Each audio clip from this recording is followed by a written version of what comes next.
Ministry of Health, alongside with my foundation and diverse partners in HIV response, have set out to reinforce our national interventions as a way of further strengthening our commitment to achieving zero new HIV infection by 2020.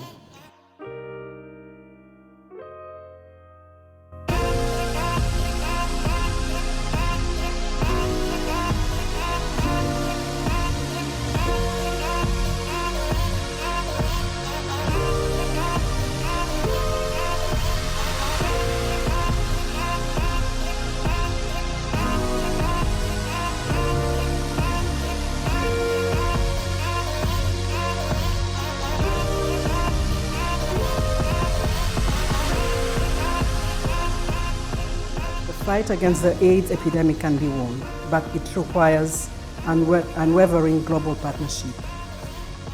I wanted to tell our sisters from Zimbabwe and South Africa that we heard. I call therefore on you here today to join this noble cause by committing or recommitting ourselves to invest in human capital and the building of foolproof systems as the surest way to reach our goals and sustain them. I thank you.